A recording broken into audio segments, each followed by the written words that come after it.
na moto te po akosa ngai, abongwani pe te po awangana.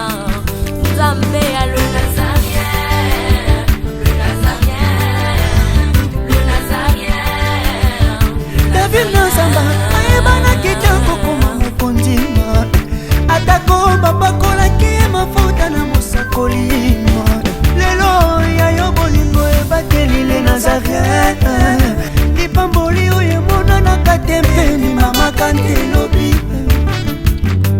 Kolapie mapapu masopi mafuta, tokokisi ena elongo na Nzambe oyo babenga na makomi Jésus. Le Nazarien.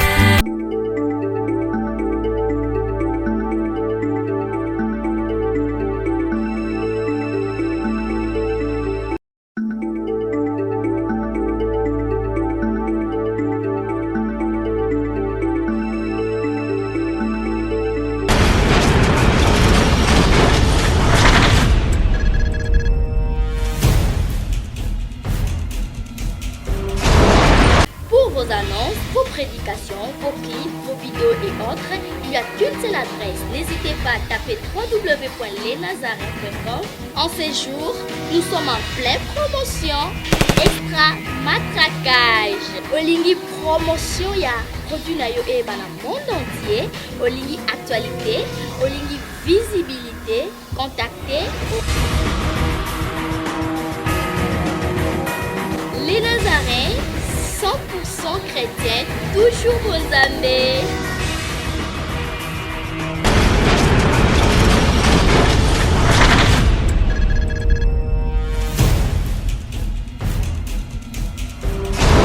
Qui nous a donné cette opportunité, prions au nom de Jésus.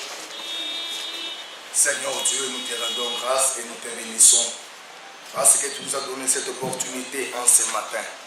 Que le seul Saint-Esprit prend contrôle de le début jusqu'à la fin. Je m'avais anéanti tout esprit maléfique qui ne confesse pas ta Seigneurie, qu'il soit maudit et anéanti au nom puissant de Jésus-Christ. Que ton sang nous couvre de le début jusqu'à la fin. Au nom de Jésus-Christ. Amen. La journée de l'autisme. Kinshasa s'associe à cet élan de la communauté internationale qui entend dire sa préoccupation et sa solitude pour les enfants avec autisme. Cette célébration interpelle les parents et les pouvoirs publics dans chaque continent sur les deux questions. 1. Enfants malades, c'est-à-dire évocation des droits de l'enfant.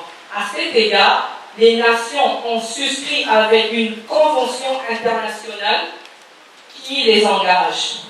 L'organisation UNICEF veille sur cet engagement de responsabiliser des États sur la situation des enfants dans chaque communauté nationale.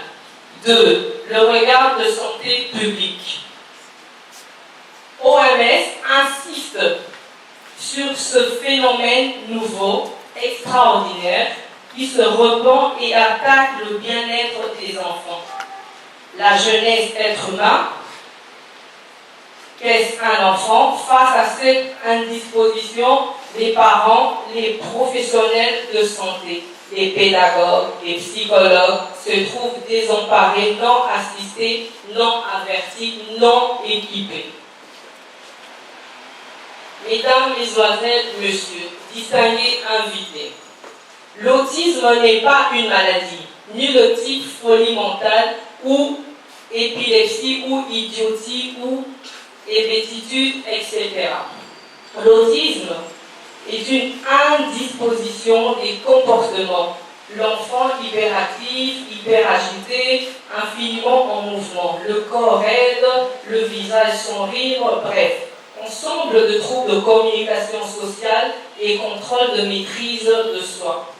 Il s'agit en effet des complications d'un simple retard dans le déploiement mental de la personnalité. L'enfant avec autisme est un enfant normal de santé saine, une personne saine d'esprit, sain de corps, ni maladie mentale, ni handicap physique. Savez-vous que des autistes comme Albert Einstein, le célèbre Bill Gates, immenses millionnaires aujourd'hui, sont authentiques personnes autistes?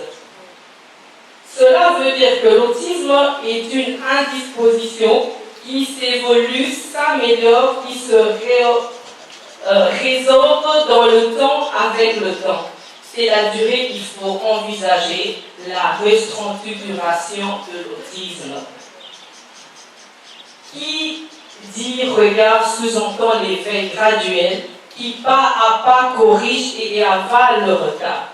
L'enfant finit par parler, se soigner, la toilette, coordonner les gestes, se calmer. Ses besoins en termes de remède sont la socialisation malgré l'harcèlement dérangeant du voisinage, l'attention aimante des parents et la famille élargie, la patience dans l'effort de l'éveil des sens, de l'intelligence de famille élargie. Cette conception de la personne autiste et des choses dans la mise en place de telles pédagogies spécialisées dans un tel regard attentionné pour tout enfant autiste, qui détermine l'action et le travail de notre structure Amis de Daniel.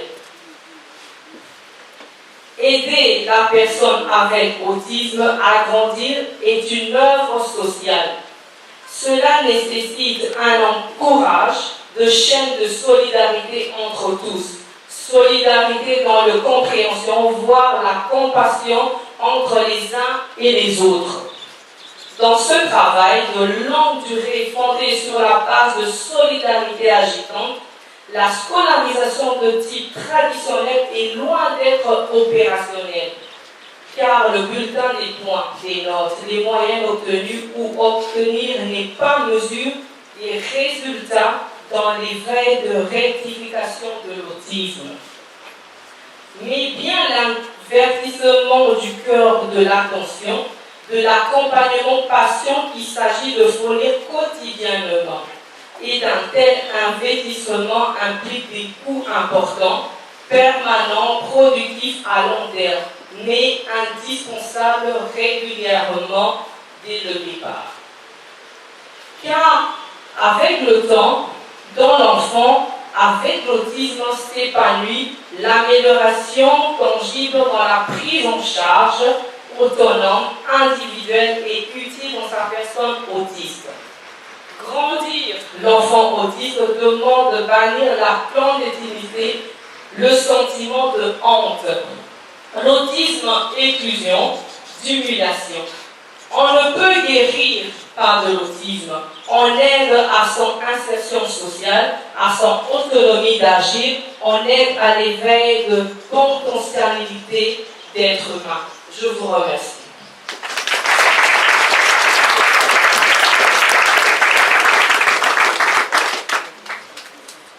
Qui concerne la prise en charge de l'enfant avec autisme. C'est vrai que lorsque l'enfant, accompagné de parents, arrive au centre chez les spécialistes, le spécialiste psychologue pose son diagnostic, c'est à ce moment que le travail commence. Le travail d'acceptation d'abord du diagnostic par les parents, parce que certainement le parent a toujours eu beaucoup de projets pour cet enfant, mais à un moment donné, il commence à se mettre en doute pour dire, mais est-ce que je finirai par atteindre le projet dont j'ai mis en place? Et lorsque le parent doit revoir ce projet. Je suis Dr Yoko Christiane et je suis la promotrice du Centre pour l'enfant du handicap qui s'occupe des enfants avec handicap depuis une trentaine d'années. Le problème que je veux vous présenter, c'est celui de la scolarisation de l'enfant autiste ou avec trouble autistique et son accès à l'école primaire. La question que je pose, l'enfant autiste ou présentant des troubles autistiques peut-il réussir à l'école primaire?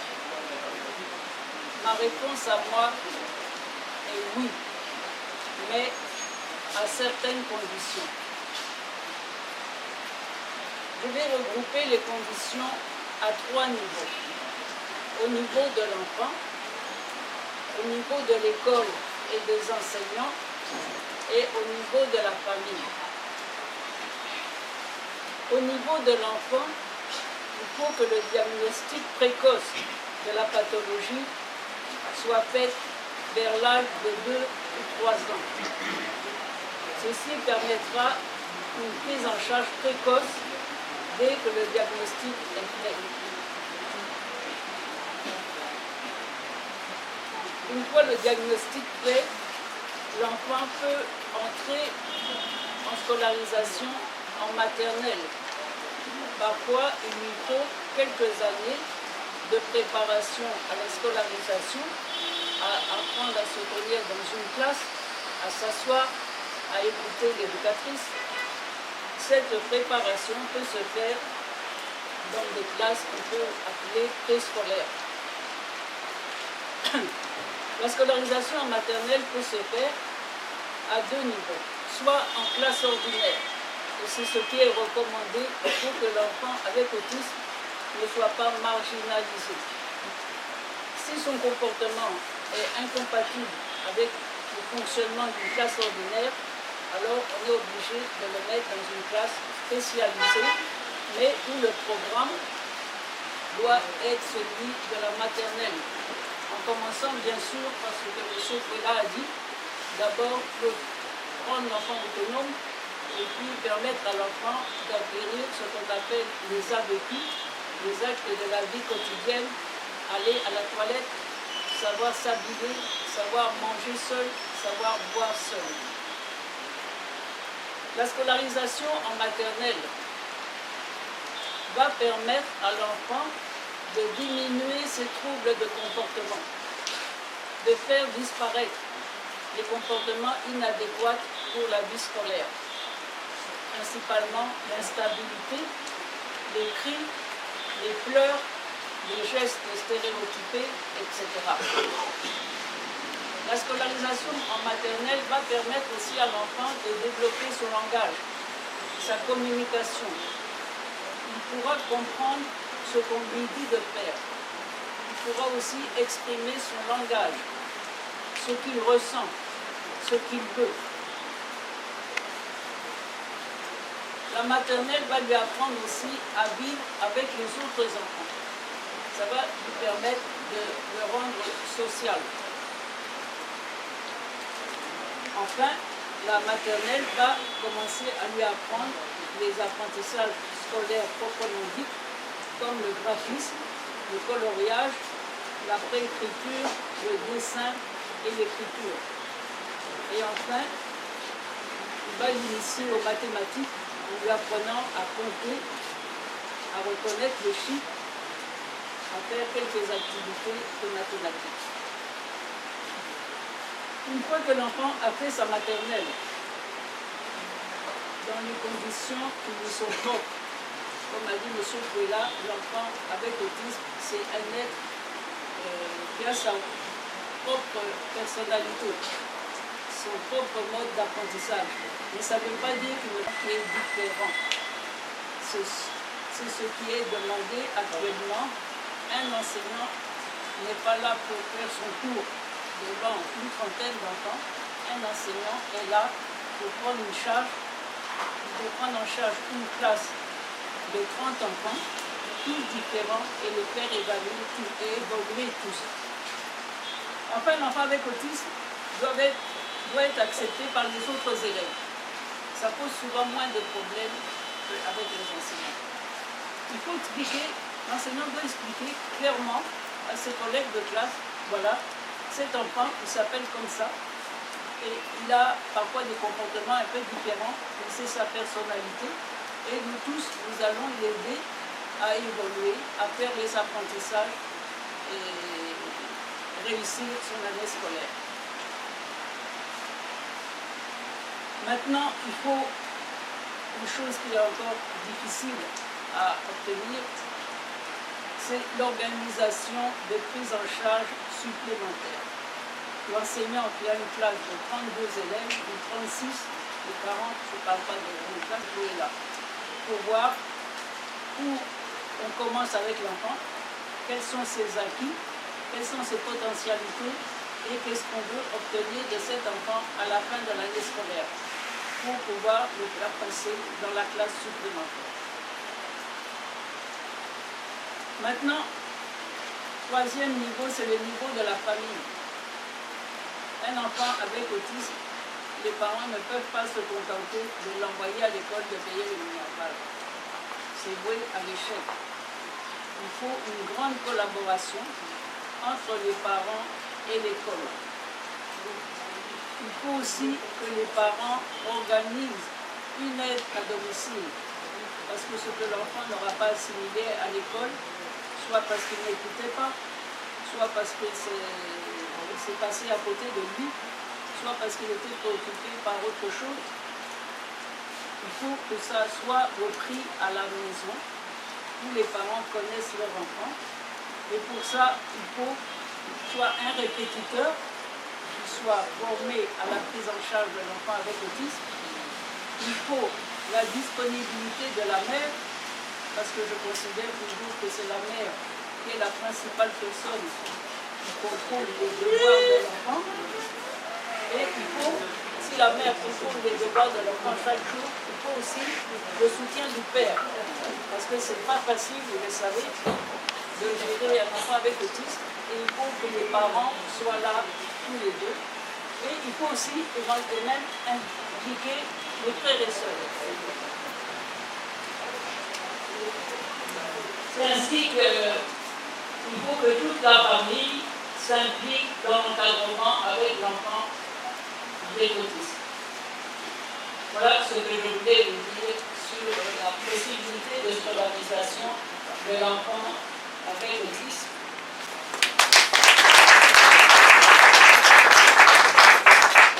Alors, je me présente, je suis Lily Simba.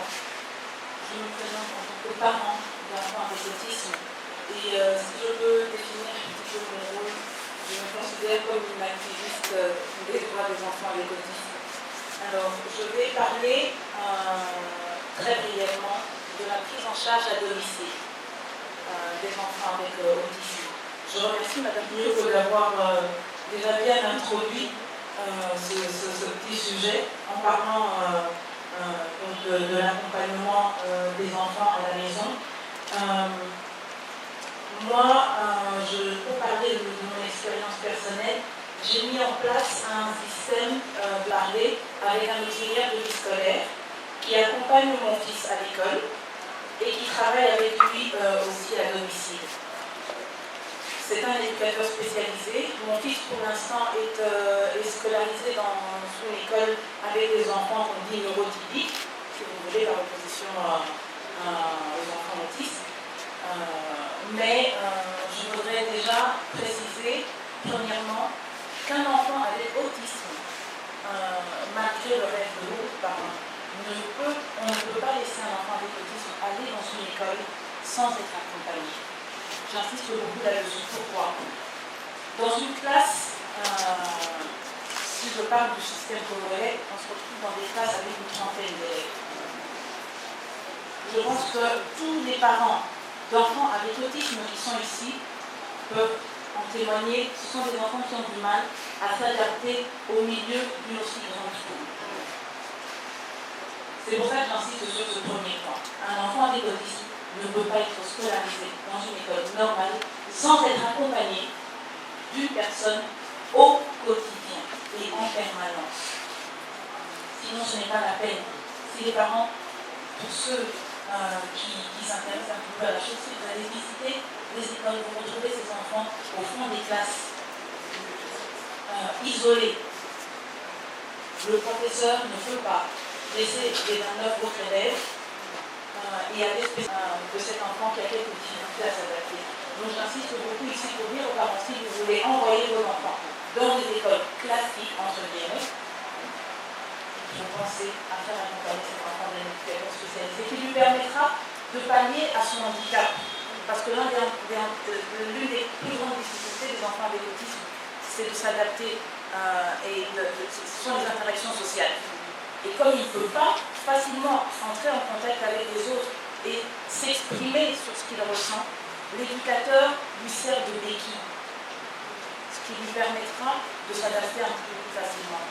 Mais ce n'est pas ce dont je voudrais parler aujourd'hui. Je voulais parler de la prise en charge à domicile. Moi, j'ai fait le choix de prendre un éducateur qui non seulement l'accompagne à l'école, mais l'accompagne aussi à domicile.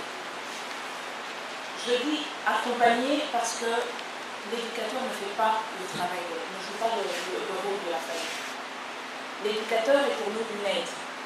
Moi, je me suis retrouvée, mon fils a 5 ans et demi, quand j'ai compris qu'il avait un problème,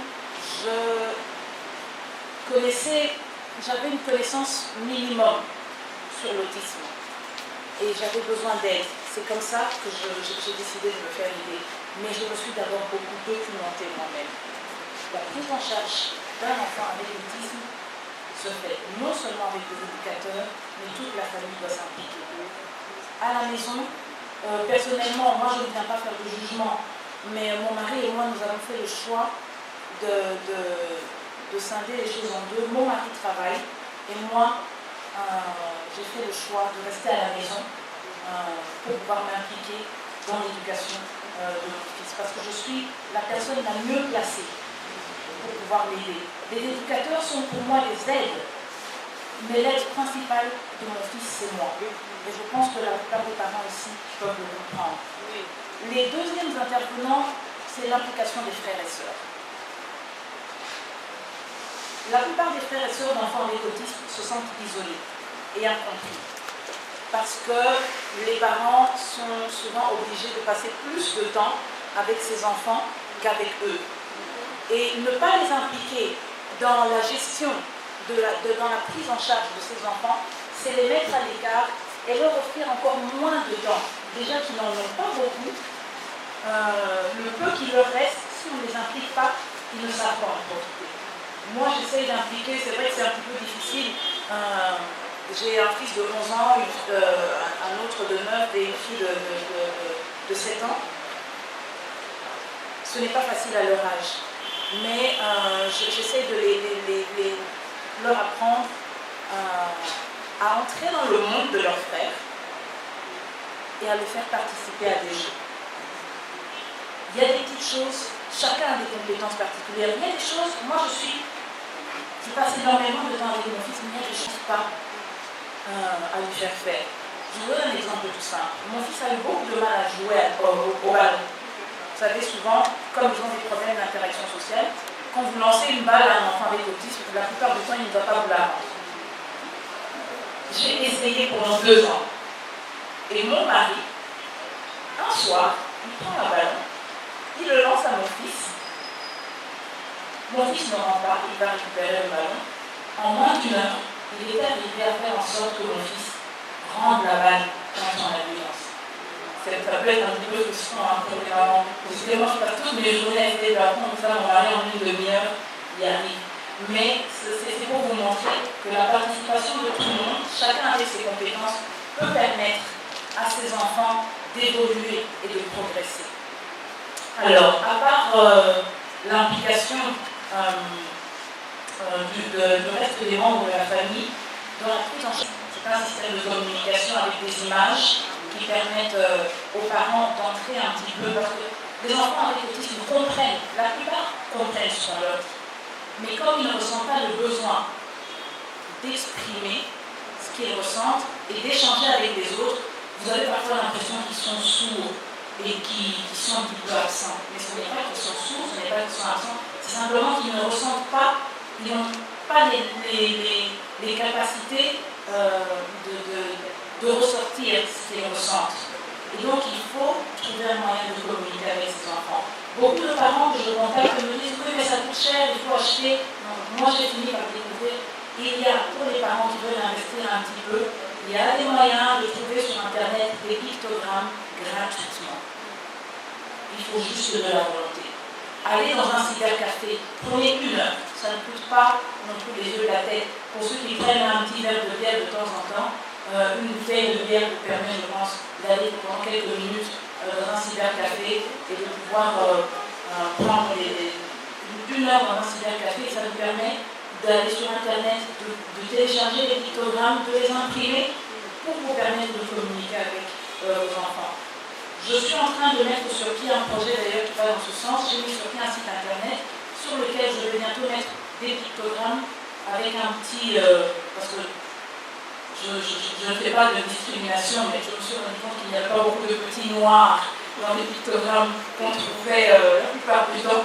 Donc je suis en train de mettre sur pied avec un graphiste un petit personnage noir qui personnage permettra à nos enfants de couleur de pouvoir se reconnaître un petit peu. Je suis en train de mettre sur pied un personnage et avec le temps il faut des moyens. Je suis en train de créer ce personnage et je vais mettre à disposition gratuitement des parents qui pourront télécharger des pictogrammes avec ce personnage pour aider leurs enfants à communiquer.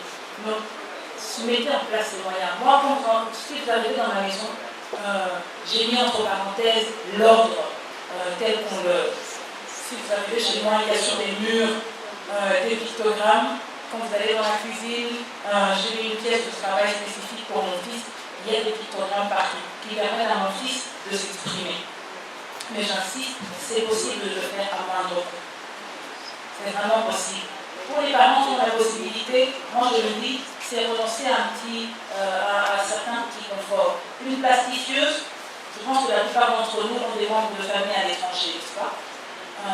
Une plastifieuse pour pouvoir protéger les pictogrammes. Vous avez des plastifieuses bon marché pour 30 $. Quand vous avez un membre de famille à l'étranger, vous lui demandez, vous lui envoyez un petit quelque chose, il peut vous acheter une plastifieuse pour 30 $. C'est vrai que c'est beaucoup pour certaines familles, mais je pense qu'en s'organisant bien, comme je disais, en renonçant, la plupart de nous, en tant que femmes, on a parfois des gourmettes qui valent à bout. Mais je prends des moments où je m'enferme. Et moi, personnellement, je ne dirais pas tellement craquer parce que moi, j'ai trouvé un refuge dans la spiritualité et dans ma foi. Je m'enferme et je vais pleurer devant Dieu. Pour ceux qui croient en Dieu, c'est un bon moyen de pouvoir se décharger un petit peu quand on est frustré. Mais il faut se donner le temps de craquer. La gestion des colères des enfants méthodistes peut être très difficile. La plupart du temps, s'ils se mettent en colère, c'est parce qu'ils estiment qu'on ne les comprend pas. Je me suis rendu compte avec mon fils, quand il voulait quelque chose, il y a 2 ans, je ne comprenais pas nécessairement. Il venait se mettre en face de moi, et moi je ne comprenais pas ce qu'il voulait. Alors ça allait bien faire. J'ai fini par entrer dans son monde. J'ai essayé d'entrer dans sa tête, entre guillemets. Essayer de comprendre, je lui faisais des propositions. Quand il s'énervait, je lui donnais le temps de se calmer, et puis je lui disais, qu'est-ce que tu veux? Tu veux de l'eau? Tu veux un biscuit? Tu veux ceci? Tu veux cela? Je finissais par avoir des résultats. Je le voyais changer d'attitude et se calmer. J'ai compris que sa frustration venait du fait que je ne le comprenais pas. Et au fur et à mesure que j'ai appris à le comprendre, je me suis rendu compte qu'il était de plus en plus calme. Aujourd'hui, quand mon fils veut, par exemple, avoir, il ne s'énerve plus. Il vient me chercher, ou il me présente un pictogramme, ou il prend ma main, il m'emmène vers le frigo, il ouvre, il sort la bouteille, il va chercher son gobelet et il le dépose devant moi. Beaucoup de parents, avant je commettais souvent cette erreur de dire mon fils n'échange pas. Ils échangent mais à leur façon. C'est sa façon à lui de dire je veux boire. Il m'emmène son gobelet, il m'emmène la bouteille. Il converse en fait à sa façon. Moi j'ai dû juste m'adapter à ça. Mais je ne fais pas que m'adapter à son système. J'essaye aussi de lui donner les outils pour communiquer avec d'autres personnes qui, eux, ne comprennent pas ce système. Donc, de temps en temps, j'insiste, quand il fait ça, je lui dis, tu veux de l'eau? Et il doit me le répéter. C'est pas facile. La plupart du temps, il ne me répète pas. Mais je ne désespère pas. Je pense que certains, j'insiste, certains autistes restent non-verbaux pour leur. Ne frustrez pas non plus vos enfants en voulant faire d'eux des Einstein, et tous les autistes ne sont pas Einstein, tous les autistes ne sont pas Beethoven. tous les autistes ne sont pas des génies, mais ils ont tous des capacités particulières. Il suffit que les parents les découvrent. Et donc ça, c'est pour la gestion de la colère, essayer d'entrer un petit peu dans la tête de vos enfants, essayez de les comprendre.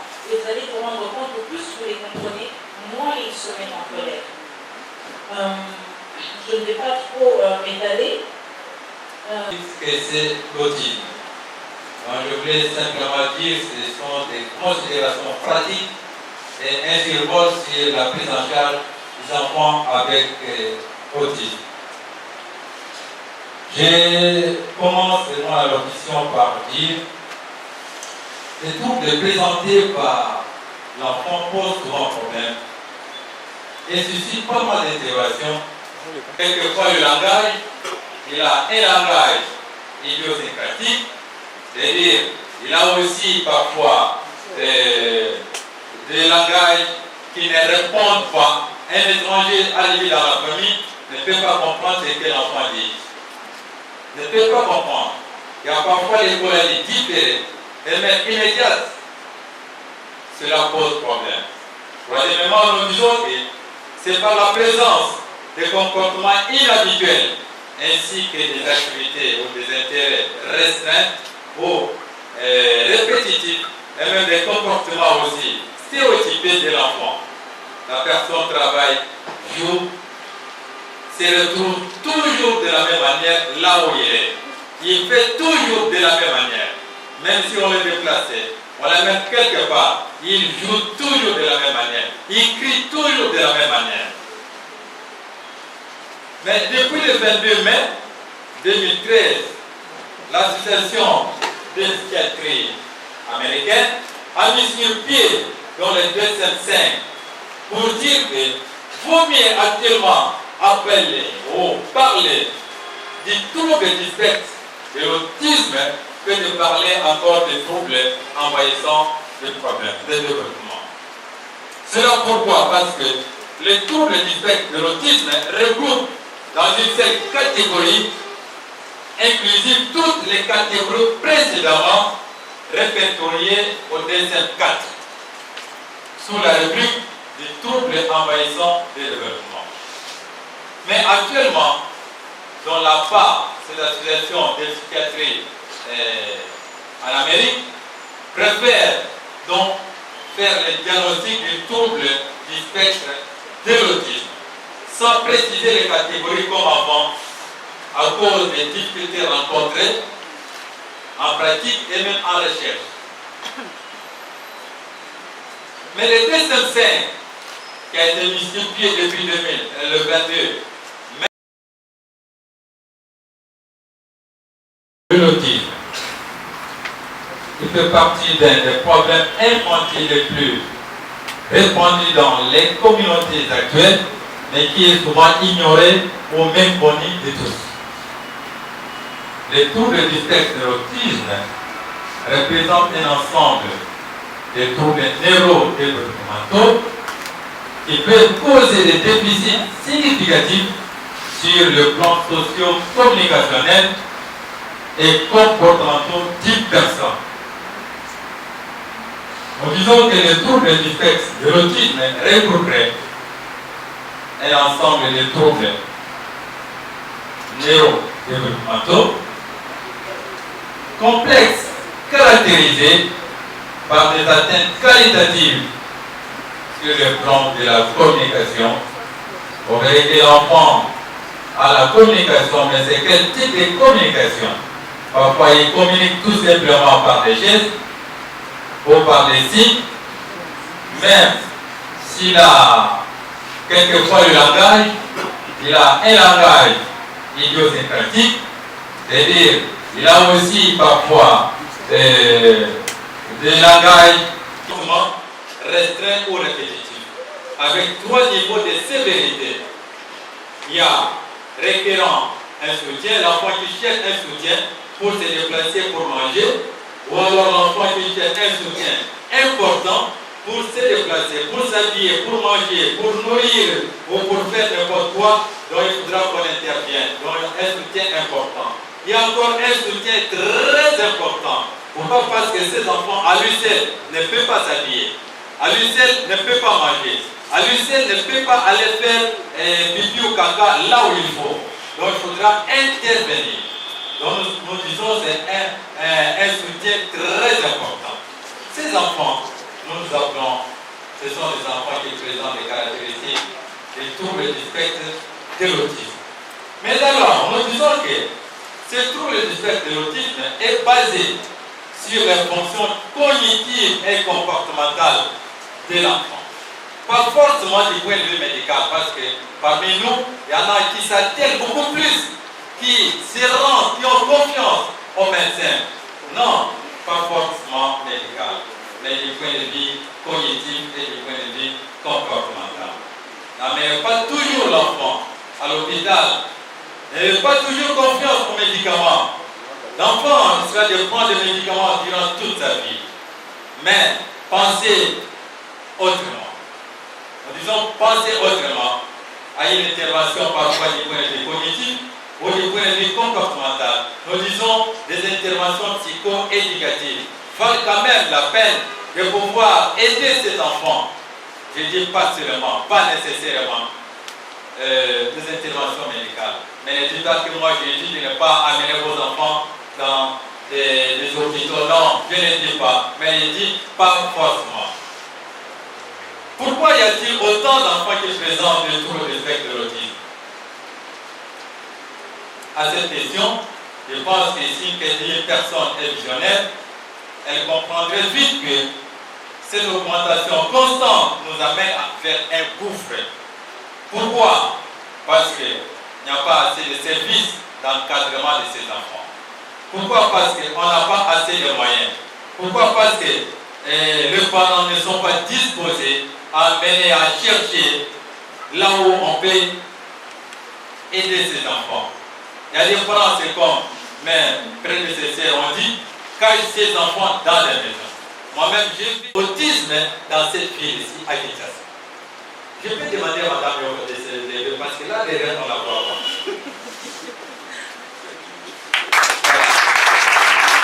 Merci beaucoup, madame.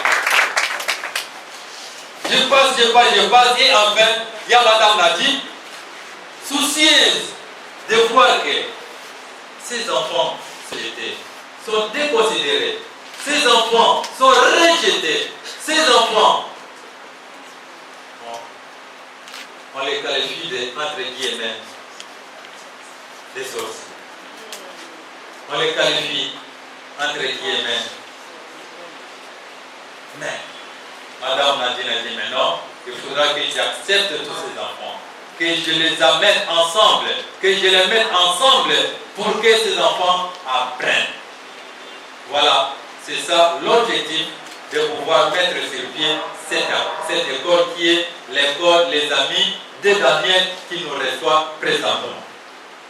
Cette école des Amis de Daniel, c'est une institution qui encadre les enfants à problème.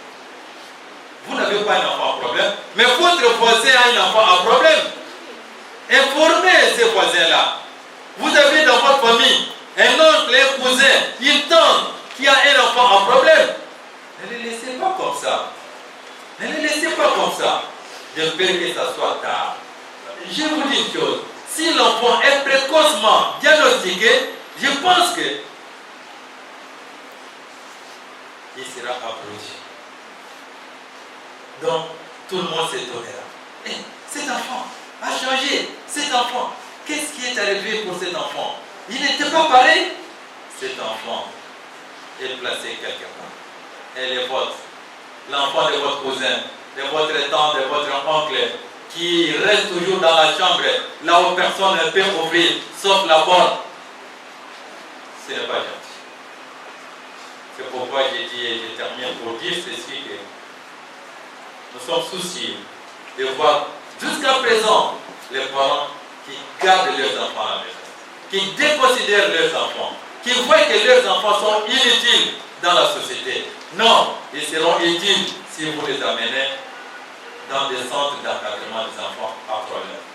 J'ai dit et je vous remercie. Donc, placer leurs enfants dans des institutions peuvent nous déclarer, disons, nous dire, c'est qu'ils ont pu constater quand leurs enfants ont été pris en charge par des institutions, ce qui est de positif, ce qui est de négatif. Comme ça, les autres commencent à emboîter les pas. Merci. Et nous commençons par là, par les parents de Kandoro. Ils sont là, ils se manifestent. Ils ne sont pas là. Voilà, il est là. Il s'est manifesté. Applaudisseurs pour la parole.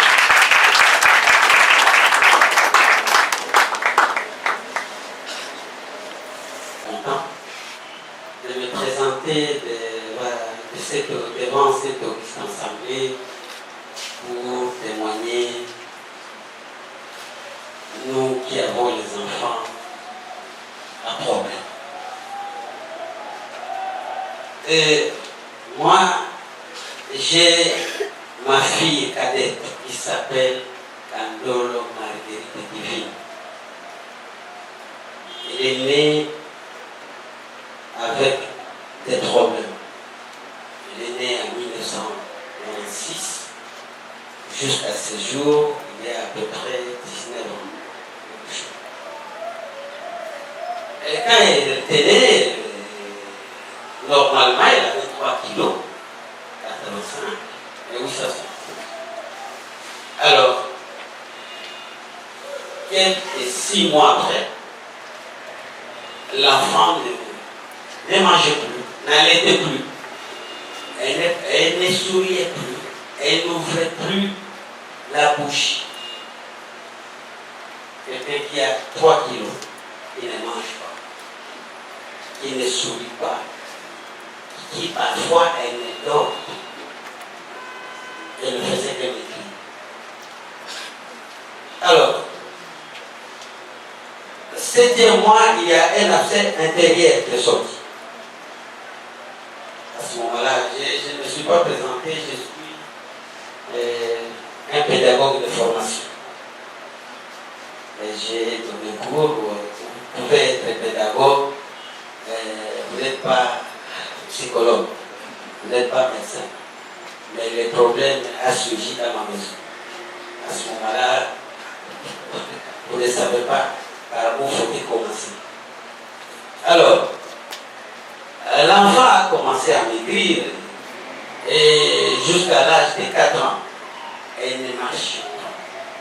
On ne faisait que le matin, on la lave, tout ça, on la met sur le fauteuil comme ce qu'on appelait coca. 4 ans après le jour de son anniversaire, il y avait une semaine, sa mère était dans une retraite, elle revient, elle arrive, bon, le matin, elle dit, bon, Divine, bonjour, lève-toi.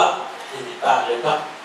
Ces jours-là, les matins, vers 6h30, on a vu, on le faisait comme si on la montait des classes, mais ça n'allait pas toujours. Bon, une des maîtresses, elle avait un génie imbécile. Comme l'enfant balbutiait, elle parlait difficilement, mais les mots imbéciles, elle a regardé la dame, l'a attirée. Et puis, quand elle est arrivée à la maison, le lendemain, il dit, allons à l'école. Nous avons compris que l'enfant a refusé d'aller à l'école. Sa maman est allée se présenter à l'école, elle dit non, et la directrice n'a pas caché, elle a dit non.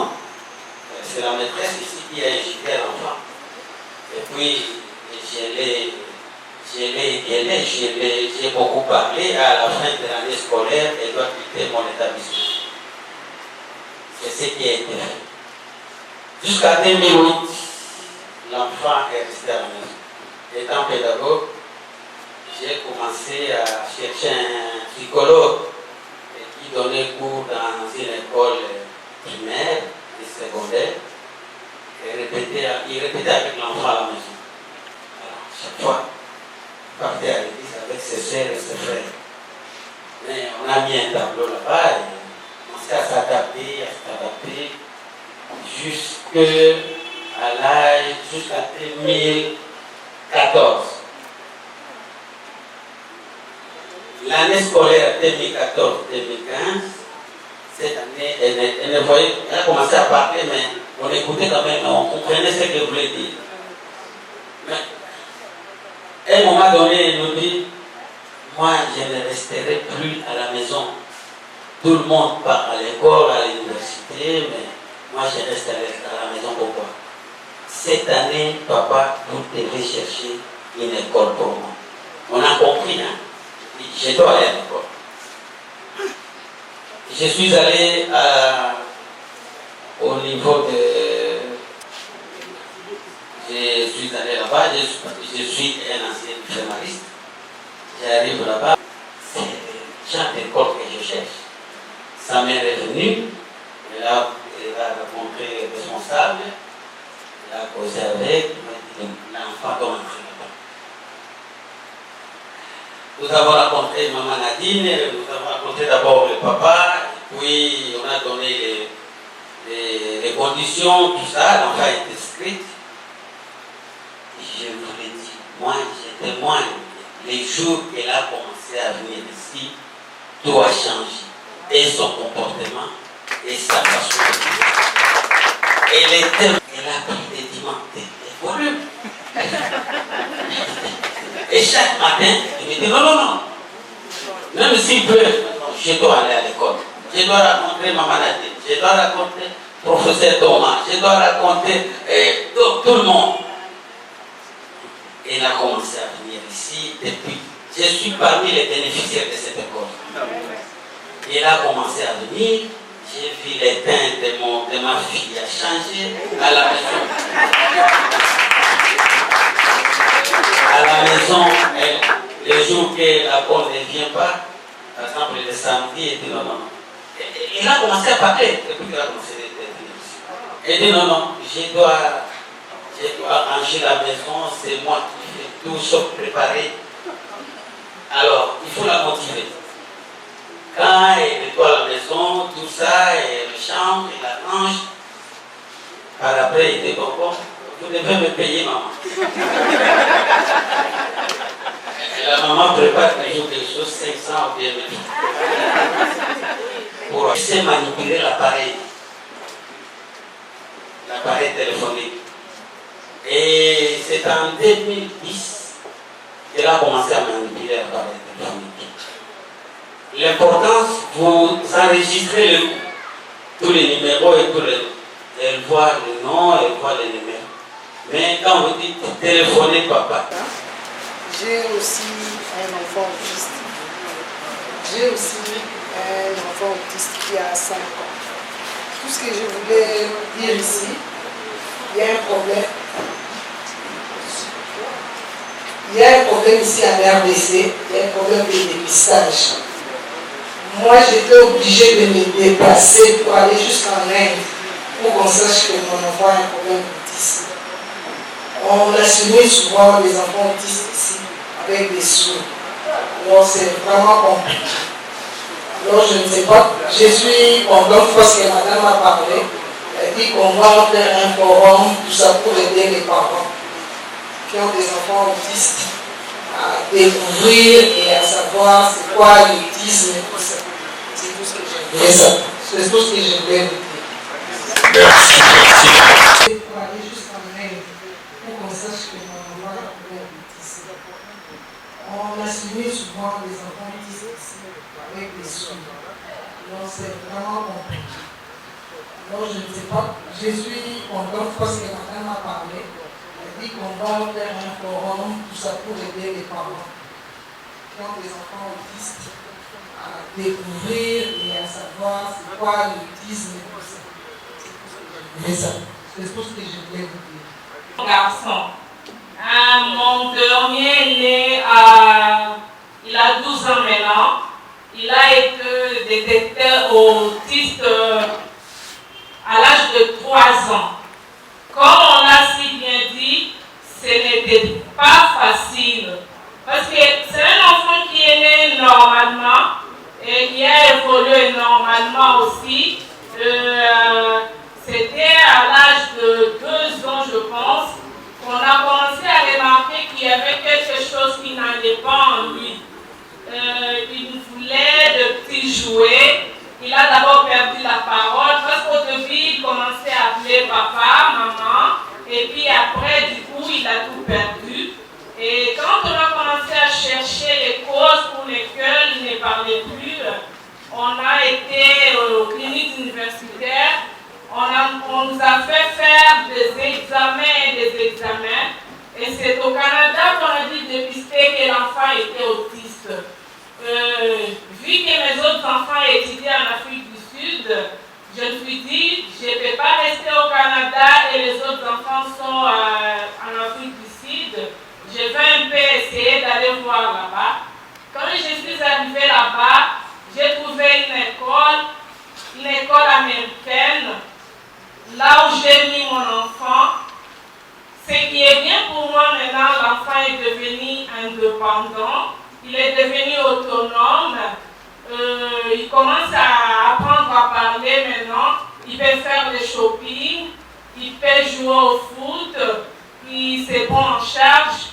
Voilà la raison pour laquelle même je suis ici et que lui il est là-bas. Parce qu'avant, je ne pouvais pas le laisser. Je devais toujours l'avoir à mes côtés tout le temps.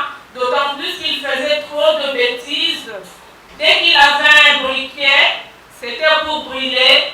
Dès qu'il avait une lame de rasoir, c'était pour déchirer. J'ai dit, et j'encourage tous les autres parents et ceux-là qui connaissent beaucoup des autres parents qui cachent encore les enfants. C'est une longue marche, bien sûr, certes, mais avec l'appui de nous tous, comme l'avait si bien dit l'intervenante de tout à l'heure, nous pouvons y arriver. Je vous remercie.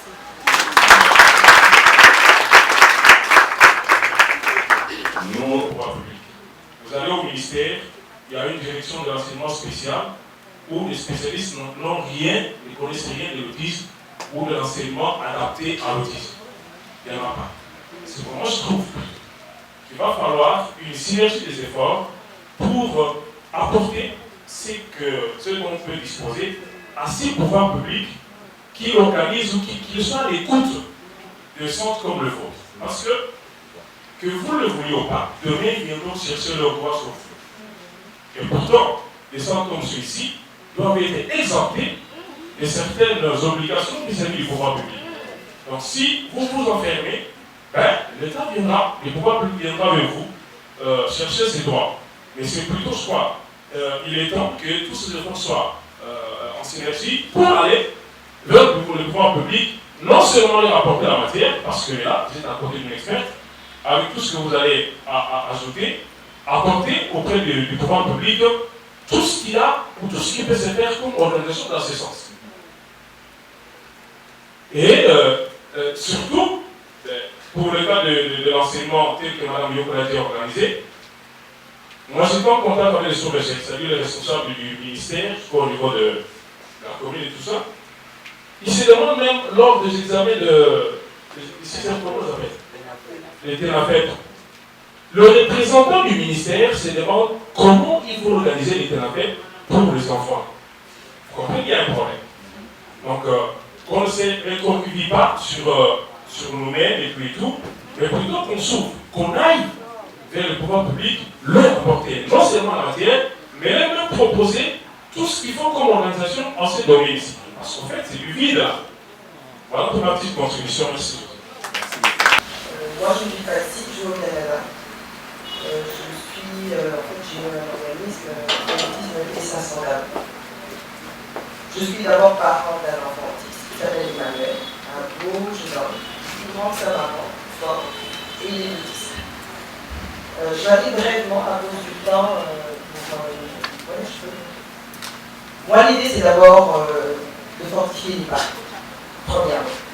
Parce que tout le monde a parlé, j'ai écouté, je suis passée par là. Mon bébé allait bien, un beau bébé, une belle grossesse, j'ai nourri 1 ou 2 fois seulement. Parfait, le couple parfait, tous les bébés qui sont bien, on attend encore. Comme l'a dit la dame, une des mères, à 6 mois, mon fils y parlait. J'ai des vidéos qui prouvent ça. Génial, on a un petit génie, content, et voilà. Mais on se dit, bon, quelque chose quand même, on se dit on va avoir un génie là. Mais je dormais pas. Donc j'allaitais aux 4 mois, aux 4 heures, excusez-moi. Il était gros, donc on se disait, il a beaucoup plus faim. Tu te dis, bon, là je suis à l'étranger, nos enfants ils sont plus gros, on donne la nourriture un peu plus tôt. Voilà, donc on se dit, bébé ça va. On veut avoir un bébé qui est comme tout le monde, si pas mieux. Donc on ne va pas se dire non, il y a quelque chose qui ne va pas, mais quelque part un peu trop nerveux, on va lui faire, il est trop agité, on lui donne quelque chose qui revomit, tu donnes la nourriture comme tous les autres. Il y a toujours des petits hic où on se dit c'est bon, on ne compare pas aux enfants des autres parce que c'est notre enfant. J'avais déjà une belle fille, j'avais eu à 6 mois, elle était correcte, elle mangeait bien, mais je ne comparais pas parce que c'était quand même mon enfant, on ne veut pas. Il y a toujours ces petites différences quand on a poussé notre enfant, c'est le nôtre. Hein. Donc voilà, alors je comparais un peu, mais bon, voilà. Alors pour avancer un peu dans des événements, vers 9 mois, on s'habitue à la difficulté, hein. Les parents, ça vient, voilà. 9e mois, j'ai trouvé une garderie parce que je voulais repartir travailler, et la dame a trouvé qu'il était un peu difficile. Quand il mangeait, il s'étouffait. Mais nous, on a nos trucs, hein, automatiquement, on commence à avoir des trucs, on sait quoi faire, mais c'est quand on va vers les autres que qui est ouvert va nous dire qu'il y a un petit problème. Donc elle m'a retourné l'enfant à la maison en disant qu'elle était un peu inquiète. Mais c'est assez précoce, vers 9 mois, de se dire, bon, il y a un enfant qui a un problème, mais je la voyais un peu venir, donc je disais, mon fils est difficile. Je suis revenu en vacances en Afrique, montrer l'enfant à la famille. Ma mère m'a dit, le petit, il est un peu dur, hein. Quelque chose, peut-être qu'il aura un caractère pour ton frère. Voilà. Je suis reparti. À 2 ans, il a eu sa place en garderie. Il ne m'a pas fallu 1 mois pour qu'on me dise que bon, il s'isolait.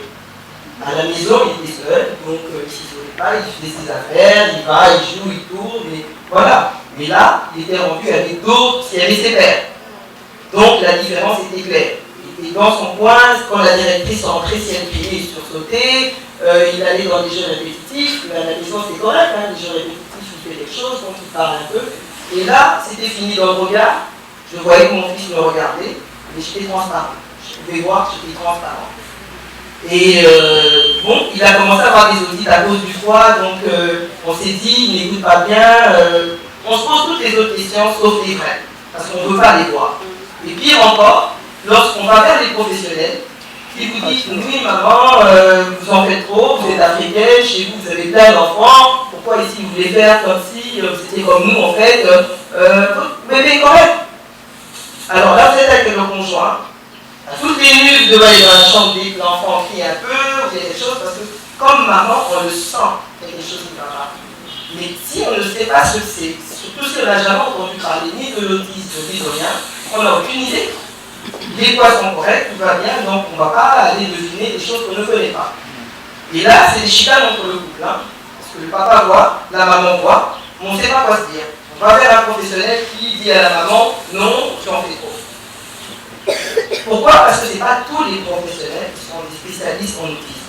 Que ce soit ici, que ce soit n'importe où dans le monde, parce que quand on voit nos enfants, ils sont différents. Là, ça peut circuler.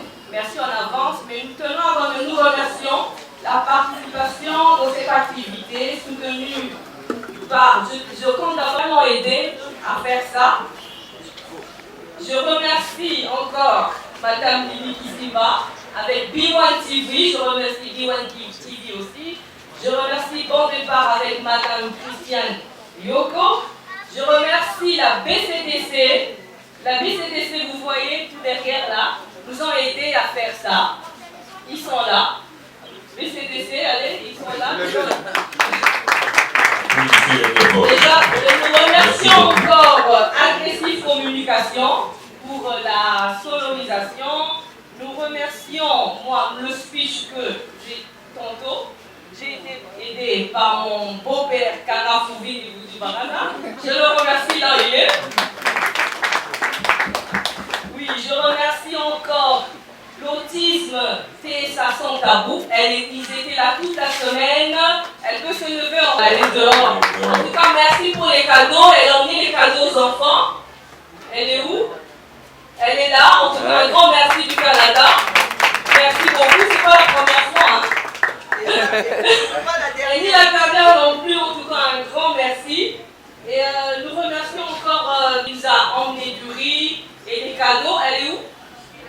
dehors. En tout cas, un grand merci à eux. Et nous remercions, en tout cas, si je commence à citer le nom, je ne sais pas. Nous remercions tout le monde, les éducateurs, tous ceux qui ont aidé, même les travailleurs qui ont, oh là là, qui ont aidé à monter. Nous remercions en tout cas les invités. Bon, j'ai oublié mon mari qui est là, c'est le dernier.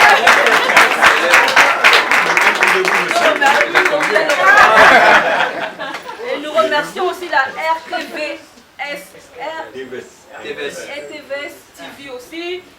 En tout cas, pour clôturer, je compte à remercier les Nazaréens qui est juste en face de moi. Elle est là, elle nous a toujours soutenus depuis longtemps, ça passe sur Facebook. C'est une émission chrétienne en fait. Elle fait passer tout ce qui est christianisme. En tout cas, nous remercions, elle est là. Elle peut se lever, juste faire un petit coucou. Merci beaucoup, toujours oublié encore. Merci, mais ce n'est pas la première fois. Hein. Et ni le dernier, on aura beaucoup de jours de sensibilisation. Nous, on a fait, à ce moment, je pense, pendant 10 ans, on a eu à s'investir, n'est-ce pas, de cette façon. Voilà un tout petit peu comment je peux réagir à votre question ici. Les autres questions seront répondues par ici les directeurs ou alors madame. Ce que j'ai emmené comme participation, c'est de la nourriture. Je pense que par rapport à l'association que moi-même j'ai aujourd'hui, je pense que nous devons travailler en solidarité. Nous devons travailler ensemble, chacun avec nos problèmes que nous gérons. Donc ceci sera ma participation. Ce sont des sacs de riz que j'ai emmenés. Mon association ne gère pas d'enfants autistes. Moi, c'est plutôt des jeunes filles de la rue, orphelines et victimes de violences sexuelles. Mais effectivement, dans les enfants qu'on nous emmène, on a eu à avoir déjà des enfants autistes, mais que nous avons dû rediriger parce que nous étions incapables de pouvoir gérer ces enfants. Bonjour, je m'appelle Madame Diali Nunes Mankwe. Et moi, c'est Karine Poco. Et qu'est-ce que vous faites ici aujourd'hui, la journée mondiale? Je suis là avec mon équipe, donc il y a M. Patou, il y a Madame Flore et Madame Karine. Pourquoi je présente ça de cette façon? Parce qu'on est un organisme, donc une ASBL ici, qui est Autisme TSA sans tabou. Pourquoi sans tabou? Le but est de démystifier l'autisme, de vulgariser l'autisme et dans le but de faire des mobilisations pour informer justement notre communauté que l'autisme est une condition différente en fait. Hein. Ce n'est pas une maladie, parce qu'il y a des autistes qui sont malades, mais c'est une condition où le service doit être donné différemment. Mais d'abord, il faut avoir saisi que l'autisme est une condition différente. C'est une façon pour vous de sensibiliser aussi? Absolument, parce qu'on a une autre mentalité africaine. Hein. Donc quand il y a une difficulté, les gens vont la mettre dans la sorcellerie. Mais avec l'autisme, vu qu'il y a une différence, on peut apprendre. Donc c'est pas de la sorcellerie, non. C'est une personne qui est différente, donc il y a une façon différente de lui apprendre, tout simplement. L'autisme est un trouble. Cette journée, parce qu'on a remarqué ici, au Congo, que ce n'est pas vraiment connu. Il y a beaucoup de ce cas, mais ils sont un peu coincés, ils sont un peu cachés. Et nous sensibilisons cette journée pour sortir. Pour sortir, que les parents puissent sortir au lieu de garder leur enfant à la maison et sensibiliser. Si vous connaissez des enfants pareils, familles, amis dans le quartier, et nous voulons, c'était une journée internationale hein, de l'autisme. C'est pas seulement à Kinshasa, c'est dans le monde entier. Et on écrit souvent tous en bleu, c'est pour ça que je suis même habillée en bleu. Oui, bien sûr. Surtout de la patience aussi. Hein. Ils ont besoin de la patience, de l'amour et être éduqués. C'est pas seulement ça, l'éducation compte. Le travail se fait à deux. Et l'école et la maison. Bon, mon centre éduque les enfants qu'on appelle un par un et en anglais j'appelle du one-to-one. Ça veut dire l'éducation se fait individuellement au rythme de l'enfant. Ils sont pas plus de 10 dans une classe et au moins 4 éducateurs rien que pour cet enfant pour que l'enfant puisse avoir l'évolution, le suivi meilleur. Bon, ceux qui veulent nous contacter, qui passent par ici, avenue des Écuries, numéro 4, commune de Ngaliema, mais c'est à Kitambo Magasin, à côté de l'hôpital Ngaliema Center, en face de Kin Malibo. Collecte des fonds, j'ai bien dit, là, c'était pour aider ces enfants. Comme je répétais tantôt, ils ont besoin de beaucoup.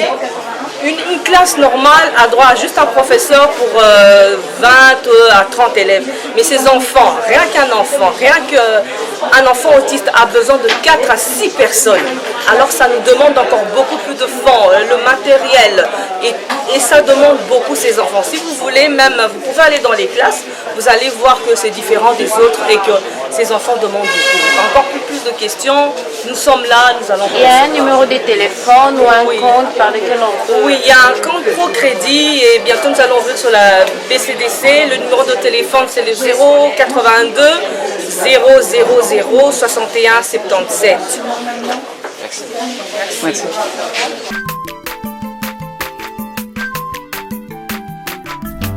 Aza mwana moto te po akosa ngai abongwani pe te po awangana Nzambe alona